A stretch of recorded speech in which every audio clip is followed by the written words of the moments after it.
Also, guys, there's a word credited to Alhaji Lai Mohammed, the Minister of Information. He said, we increase fuel price to reduce the number of accidents in Nigeria. You know, they can say all manner of things. Of course, tomorrow he will come and tell us that he never said so or he was taken out of context. The same man who has been saying that Boko Haram has been defeated technically.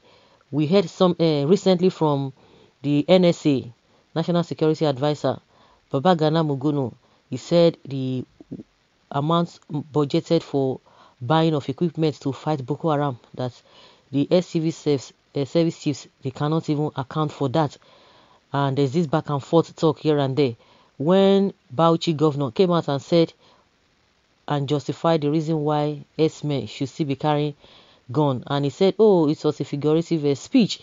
The same thing when the Minister of Defense said, if you should defend yourself, he said it plainly.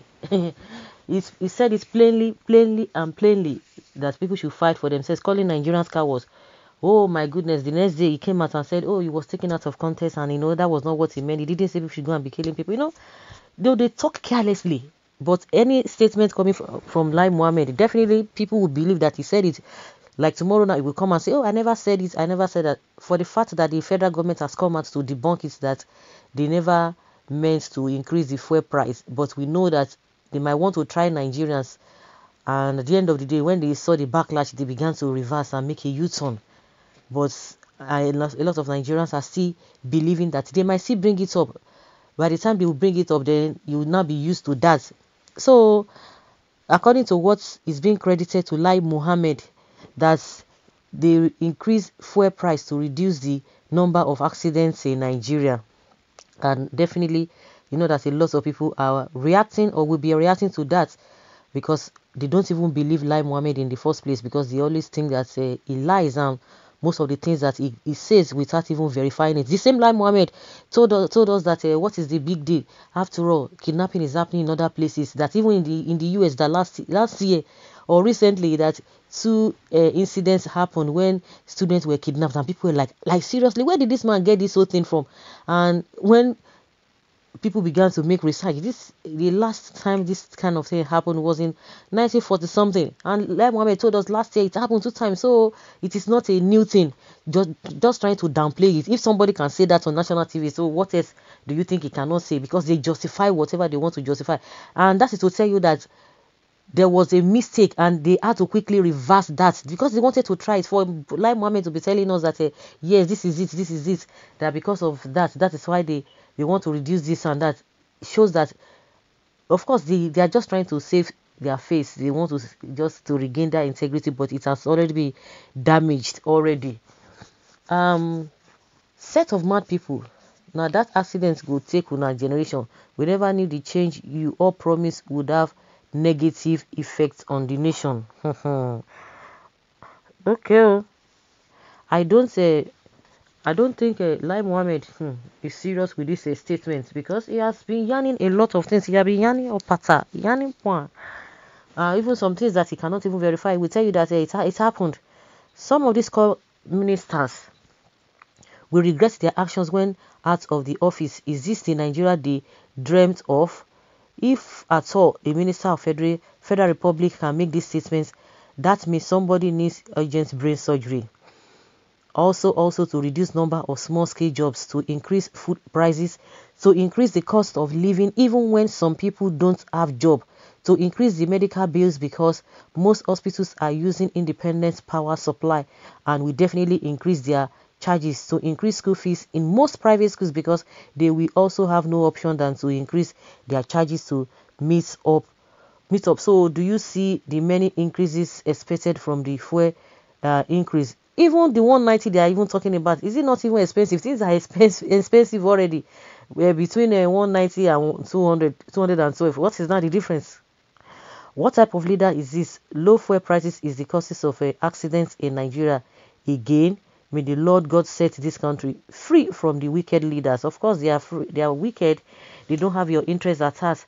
This is prime specimen of a British influence in Nigeria. The part of double speak, and this man is the quite essential master. There are many more like him, and their lies, and that they are the problems for Nigeria. You can't even defend the increase. Your oga said he didn't increase fuel. Your brother said una oga is not aware of the increase. Don't you see you guys have no direction? But the federal government says fuel price will not be increased. Are you still alive this month? I thought you have traveled to Gabon. Nigeria is finished.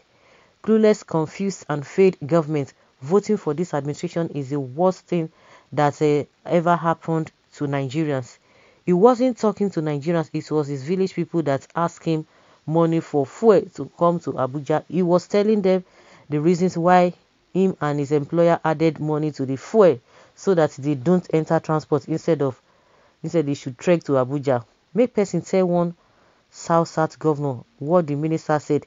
Let's see his response first. I know Baba will not be shocked with this statement. Wait, is this man really normal, like he's alive at all? First, the federal government claimed ignorance of the increase in fuel pump price and apologized to Nigerians why the price remains. The price still remains.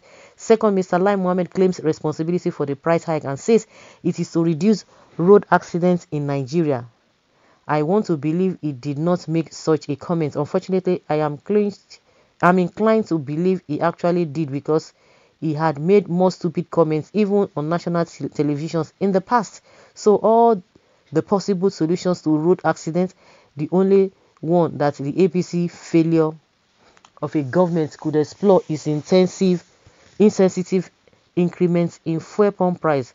What happens to rehabilitation or to rehabilitating our death traps and constructing new roads for easy movement of people, goods and services? What happens to dualizing those roads that have become increasingly too narrow for emerging traffic? But I thought they said that they have done all those roads that in the area of infrastructure, in the area of good roads and all of that they have done it. So why are people still complaining?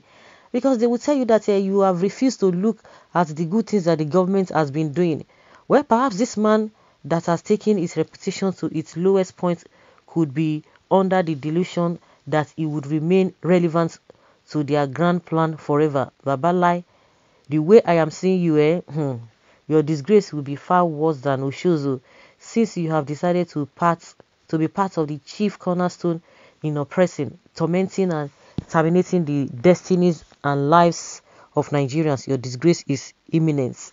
Please, you guys should forget about Nigeria as a country, because everything there na jaga jaga. Okay, Professor Shoyinka, come see your products. So guys, let's hear your opinion on this statement.